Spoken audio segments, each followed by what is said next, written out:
Hello readers, welcome back to నా చేతి రాతలు. మాంగళ్యం 66వ భాగం. కాలింగ్ బెల్ పదే పదే మోగుతుంటే వెళ్ళి డోర్ తీసింది తేజు. ఎదురుగా వైట్ అండ్ వైట్లో పుష్టిగా ఉన్న ఒక వ్యక్తి నిలబడి ఉన్నాడు. అతని మనుషులు కాస్త దూరంలో ఉండి తేజుని చూస్తున్నారు. ఎవరు కావాలి అని అడిగింది. అభినవ్ ఉన్నాడా అని అడిగాడు ఆ వైట్ అండ్ వైట్ వేసుకున్న వ్యక్తి. ఉన్నారు, మీరెవరు అంది. అతనెవరో చెప్పి అభినవ్ని కలవాలి అన్నాడు. ఎవరో చెప్పగానే భయంగా చూసింది తేజు. ఎందుకు, ఆయనతో మీకేం పని అడుగుతుండగానే అభి వచ్చాడు. ఎవరు అంటే, యాద్గిరి, నీకు తెలిసే ఉండొచ్చు, నేను నీతో కొంచెం పనిబడి వచ్చాను అన్నాడు వైట్ అండ్ వైట్. అతనెవరో అభి గుర్తుపట్టలేదు. కారణం, అంతకుముందు ఎప్పుడూ ఆ పేరు వినలేదు. ఆ మనిషిని చూసినట్టు కూడా అనిపించక తేజుని చూశాడు. అదే రౌడీ అని చెప్పాను కదా, అరుణ్ అప్పు తీసుకున్నాడు, దానికి బదులుగా కంపెనీలో పార్ట్నర్షిప్ ఇచ్చాడు ఆ రౌడీ అంది చిన్నగా. ఓ, మీకు నాతో ఏం పని అని సీరియస్గా అడిగాడు అభి. గా విషయమే మాట్లాడుకుందాం, లోనికి పోయి కూర్చుందామా అన్నాడు యాదగిరి. వద్దు, వద్దని చెప్పు అంది తేజు అభికి మాత్రమే వినిపించేలా. తను భయపడుతుందని అర్థమయ్యి ఆమె చేతిని పట్టుకుని ధైర్యం చెప్తున్నట్టుగా కళ్ళార్పాడు అభి. రండి అని లోపలికి దారిచ్చాడు. వచ్చినప్పటి నుంచి తేజుని గమనిస్తున్న యాదగిరి, రేయ్ మీరు ఎన్నే ఉండండి అని తన మనుషులకు చెప్పి ఒక్కడే లోపలికి వచ్చాడు. కూర్చోండి అన్నాడు అభి. ఇల్లు చూస్తూ కూర్చున్నాడు యాదగిరి. ఎవరైనా ఇంటికి వస్తే మర్యాదలు చేయడానికి ముందుండే తేజు ఇప్పుడు అసలు కదలట్లేదు. ఆ రౌడీ అభి కోసం ఎందుకు వచ్చాడా అని టెన్షన్ పడుతుంది. అభి తేజుని చూసి నా యాదగిరి కయ్యానికి రాలేదులే అమ్మాయి, బాగా కంగారు పడుతుంది అన్నాడు నవ్వుతూ. చెప్పండి, నాతో ఏం పని మీకు, నన్ను వెతుక్కుంటూ ఇంటి వరకు రావడానికి కారణం అని అడిగాడు అభి. చాలా పెద్ద పనే పడింది, అందుకే ఇల్లు కనుక్కుని మరీ వచ్చిన. నీకు తెలిసే ఉంటుంది, నీ పాత కంపెనీలో నేను పార్ట్నర్షిప్ తీసుకున్నాను. అయితే కంపెనీ నుంచి నువ్వు వెళ్ళిపోతున్న విషయం నాకు తెలీదు. ఆ మాధవరావు అడికొడుకు నిన్ను మోసం చేశారంటగా. ఇది తెలిసినా నేను పెద్దగా పట్టించుకోలే, నాకు సంబంధం లేని విషయం కాబట్టి. కానీ తర్వాత తెలిసింది వాళ్ళకి కంపెనీ నడిపేంత సీన్ లేదని. నేనేమో రాక రాక ఒక కంపెనీలోకి వచ్చి డబ్బులు పెట్టుబడి పెడితే అది కాస్త మూసుకునే స్టేజ్కి వచ్చింది. నువ్వు ఈ మధ్యన కొంత కంపెనీ పెట్టినావు, అది బాగా నడుస్తుందని తెలిసింది అన్నాడు. మీ రౌడీయిజం ఇక్కడ కూడా చూపించి ఈ కంపెనీలో కూడా పార్ట్నర్షిప్ కావాలని అడగడానికి, అదే బెదిరించడానికి వచ్చారా కోపంగా అడిగింది తేజు. ఆ మాటకి యాదగిరి గట్టిగా నవ్వేసి, ఎంత దాకా నాకు ఈ ఆలోచన రాలేదమ్మాయి, ఇది కూడా బాగానే ఉన్నట్టుంది అన్నాడు అభిని చూస్తూ. లేనిపోని ఐడియాలు ఇవ్వకు అన్నట్టు తేజు వైపు చూసిన అభి, అది జరగని పని, కానీ విషయానికి రండి, ఏం చెప్పాలనుకుంటున్నారు మీరు అని అడిగాడు. ఆ కంపెనీ మీ నాయనదంటగా, మీ నాయన చనిపోయినప్పుడు ఇలాగే కంపెనీ కష్టాల్లో పడతా అంటే నువ్వే చూసుకున్నావని తెలిసింది. మాధవరావు కాకుండా మిగిలిన పార్ట్నర్లు నువ్వు మళ్ళీ తిరిగి వస్తే కంపెనీ లాభాల్లోకి వస్తుందంటున్నారు. కానీ నీ చేతుల్లో లేని కంపెనీలోకి నువ్వెట్టా వచ్చేది, అధికారం ఉండదు కదా. సరే, వాళ్ళందరూ అంటుంది నిజమే అని నమ్మి నిన్ను కంపెనీలోకి వస్తే మా కష్టాలు రాకుండా ఉంటాయనిపించి అడగడానికి వచ్చాను అన్నాడు. ఏం అడగడానికి అని అర్థం కాలేదు తేజుకి. అదే అమ్మాయి, మీ ఆయన మళ్ళీ కంపెనీకి వస్తే పరిస్థితి ఇప్పుడులాగా ఉండదు, వెనక్కి రమ్మని అడుగుతున్నా అన్నాడు. ఆ మాధవరావు అడిగితే మా ఆయన ఒప్పుకోలేదని నిన్ను పంపించాడా, మీరైతే బెదిరించి ఒప్పిస్తారని విసురుగా అంది తేజు. మాధవరావు అడిగినాడా, ఎప్పుడు అని ఆశ్చర్యంగా చూశాడు మా యాదగిరి. నీకు తెలీదా అన్నాడు అభి లేదన్నట్టు తలబడు. 2 రోజుల ముందే కంపెనీ పరిస్థితి బాగోలేదని చెప్పి నన్ను రమ్మని అడిగాడు. ఎప్పటికైనా అడిగి బుర్ర పనిచేస్తుంది అనమాట. ఏమన్నావు మరి నువ్వు అన్నాడు యాదగిరి. కుదరదని చెప్పాడు, ఇప్పుడు అదే చెప్తాడు, ఇక మీరు వెళ్ళొచ్చు అంది తేజు. ఆమె ఎదుటి వాళ్ళతో ఇంత పెడసరంగా ముఖం మీదే కొట్టినట్టు మాట్లాడడం కొత్తగా చూస్తున్నాడు అభి. ఎందుకు దీనికి ఇంత కోపం వస్తుంది అనుకుంటూ, నేను ఒప్పుకోవట్లేదు యాదగిరి గారు, ఆ విషయం మొన్న మాధవరావుతో కూడా చెప్పాను, మీకు అదే చెప్తున్నాను, మార్పు లేదు అన్నాడు. అదేంటయ్యా అట్ట అంటావు, నీ కంపెనీలోకి నువ్వు వచ్చే అవకాశం వస్తే వాడుకోవాలి కానీ ఎట్లా వదిలేస్తావు, అప్పుడంటే తెలియక మోసపోయావు సరే, ఇప్పుడు కూడా వదిలేయడం ఏందయ్యా, వాళ్ళందరూ నీ ఆస్తిని అప్పనంగా కూర్చుని తింటా ఉంటే తాట తీసి తుక్కు రెగ్గొట్టేసింది పోయి, ఇట్లా మాట్లాడతావేంది అన్నాడు. మీరు చేసేది అలాంటి పనులే. కావాలనుకున్నవి రౌడీయిజంతో బెదిరించి తీసుకోవట్లేదు. వాళ్ళు అంతే. ఇలాంటి నీతి వాక్యాలు మీరు చెప్పకూడదనుకుంటా వెటకారంగా అంది తేజు. నేను పెట్టుబడి పెట్టానమ్మాయి. రౌడీయిజం నాకు ఎదురొచ్చే వాళ్ళకి, నా శత్రువులకి మాత్రమే కానీ అమాయకుల మీద ఏనాడు చూపించను. నువ్వేమంటావు అభినవ్? రానంటావా అయితే? అసలు ఎందుకు రానంటావు? కారణం చెప్పు అన్నాడు. రాననగా మా దగ్గర లాక్కున్నది కూడా వాళ్ళ చేతకానితనంతో పోగొట్టుకుని మళ్ళీ మా మీద వచ్చి పడుతుంటే రండి మీకోసమే కొత్త కంపెనీ పెట్టానని స్వాగతించమంటారా అంది తేజు. మంచి ఫ్లోలో పోతున్నావు కానీ ఒక్క ముక్క అర్థం కాలేదమ్మాయి అన్నాడు. తేజు కాఫీ తీసుకురా అన్నాడు అభి. కోపంగా చూసింది తను. ఆ రౌడీని ఇంట్లోకి పిలిచిందే కాక మర్యాదలు కూడా చేయాలా అన్నట్టుంది ఆమె చూపు. వెళ్ళరా అన్నాడు మళ్ళీ. గుర్రుగా చూస్తూ కిచెన్లోకి వెళ్ళిపోతుంటే కాఫీ వద్దులే కానీ చల్లగా ఒక గ్లాస్ మజ్జిగ పట్టరామా అన్నాడు యాదగిరి. తేజు ఏదో అనబోతుంటే వెళ్ళని సైగ చేశాడు అభి. చెటిపట్లాడుతూ కిచెన్లోకి వెళ్ళింది. ఇప్పుడు చెప్పు, మీ ఆవిడ అన్నది నాకు సరిగా ఎక్కలా అన్నాడు యాదగిరి. మాధవరావు మీకెవరికి తెలియకుండానే నా దగ్గరకు వచ్చాడా? నేనెందుకు అబద్ధం చెప్తానయ్యా? తెలీదు. తెలుసుంటే పని కట్టుకుని మరీ నీ దగ్గరకు వస్తానా? మీలో ఎవరితోనూ సంప్రదించకుండా మీ అంగీకారం లేకుండా నా పార్ట్నర్షిప్ ఇస్తానని ఎలా వస్తాడు? ఒకవేళ నేను ఒప్పుకుని ఉంటే, అది మీకు ఇష్టం లేకపోతే క్లాషెస్ వస్తాయి కదా? ఎదురు ప్రశ్నించాడు అవి. అదేం చెప్పమంటావులే, ఆ కంపెనీలో అంతా తండ్రి కొడుకులు ఇష్టారాజ్యం అయిపోయింది. నా రౌడీ ఏజానికి కాస్త భయపడి నా దగ్గర కాస్త తగ్గుంటారు. కానీ నాకు ఈ బిజినెస్ విషయాలు తెలీదే. తెలిసిన వాళ్ళు చెప్పినా చెవికెక్కించుకోరామంద. ఏం మాట్లాడాలన్నా ఏ నిర్ణయం తీసుకోవాలన్నా వాళ్ళ మాట వినాలి. మాటకి ముందు మాటకి వెనకాల కంపెనీలో మేజర్ షేర్స్ మాయే అంటూ డబ్బా కొట్టుకోవడానికి మాత్రం ముందుంటారు. మిగతా వాళ్ళని అసలు పట్టించుకోరాయే.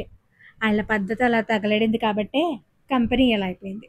ఆ వరుణ్ మంచోడే కానీ అబ్బే తండ్రి తమ్ముడు ముందు తేలిపోతాడు. అందుకే నువ్వు తిరిగి వస్తే మళ్ళీ అది బాగుపడుతుందని. రావచ్చుగా అబ్బాయి అన్నాడు తేజు తీసుకొచ్చిన మజ్జిగ గ్లాస్ తీసుకుంటూ. అభి ఏం చెప్తాడా అని సైలెంట్గా ఉంది తేజు. నా నిర్ణయం మారదు. అప్పుడు ఇప్పుడు అదే సమాధానం చెప్తాను. కొత్త కంపెనీలో పార్ట్నర్షిప్ ఇస్తేనే మా డాడీ స్టార్ట్ చేసిన కంపెనీలో తిరిగి పార్ట్నర్షిప్ ఇస్తాను అన్నాడు మాధవరావు. అది నాకు నచ్చలేదు. నా కంపెనీలోకి నేను రావడానికి ఈ కంపెనీతో లింక్ పెట్టడం ఏంటి నాన్ సెన్స్ అని విసుగుపడ్డాడు అభి. వారిని చెయ్యి బదులు అడిగాడా? మామూలుడు కాదయ్యా. నువ్వు కాదనడంలో తప్పలేదు. కొత్త కంపెనీలో పార్ట్నర్షిప్ అడిగాడు కాబట్టి నీకు ఈ కంపెనీలోకి రావడం ఇష్టం లేదు అంతేగా? గ్లాస్ ఖాళీ చేస్తూ ఉన్నాడు యాదగిరి. అవునన్నాడు అభి. నేనైతే అట్ట బేరాలు పెట్టడానికి రాలేదు. ఏకంగా కంపెనీకి తీసుకుపోదామని వచ్చినా అన్నాడు. అంటే? చూడు, ఇప్పుడు మా పరిస్థితి ఎట్లా ఉండదంటే చేతిలోకి కొత్తగా వచ్చే సంగతి తర్వాత ఉన్నది పోయేలా ఉంది. ఆ ఉన్నది నిలబడాలంటే నువ్వు రావాలా. ఇలా చెయ్యి బదులడి కాదు. నువ్వు సరే అంటే చాలు తీసుకుపోదామని. అదే ఒకసారి మాట్లాడదామని వచ్చా. కానీ ఇంతకుముందే మాధవరావు నీ దగ్గరకు వచ్చి ఇలా ఒక బేరం పెట్టాడని నాకు తెలీదు. తీసుకెళ్ళడం అంటే ఎలా? ప్రశ్నించింది తేజు. నేను వచ్చిన సంధి నువ్వు మామూలుగా మాట్లాడిన మాట ఒక్క మాట ఇదేనమ్మాయి అన్నాడు యాదగిరి నవ్వుతూ. మూతి తెప్పింది తేజు ఇష్టం లేకుండా. మాధవరావు వచ్చిన విషయం మీకు తెలీదంటే మరి మీరేం మాట్లాడాలని కంపెనీలోకి ఎలా తీసుకెళ్తారని వచ్చారు అని అడిగాడు అభి. మాధవరావు మాట్లాడినప్పుడు నీ కొత్త కంపెనీ నుంచి నాకేం వద్దు. నీ దగ్గర నుంచి నేనేం తీసుకోను. నువ్వు ఆ కంపెనీకి వచ్చి దాన్ని గాడిలో పెట్టు, అదే చాలు. ఇంతకుముందు ఉన్నంత పార్ట్నర్షిప్ నీకు ఇవ్వలేకపోవచ్చు కానీ ఎంతో కొంత పార్ట్నర్షిప్ వచ్చేలా మిగతా వాళ్ళందరినీ నేను ఒప్పిస్తానయ్యా. ఇది ఓకేనా అన్నాడు యాదగిరి. అభి తేజు ఒకరి మొక్కలొకరు చూసుకున్నారు. ఏం ఆశించకుండా నాకు పార్ట్నర్షిప్ ఇస్తానంటే ఎలా నమ్మాలి మిమ్మల్ని? ఏం ఆశించకపోవడం ఏందయ్యా? చెప్పినాగా, ఇలాగే పోతా ఉంటే కంపెనీ మూసుకోవడమే. నువ్వు వస్తే అలా జరగదు. ఉన్నది పోగొట్టుకోలేము.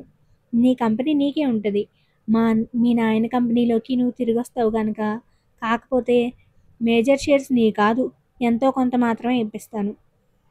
మాధవరావు ఒప్పుకోడు.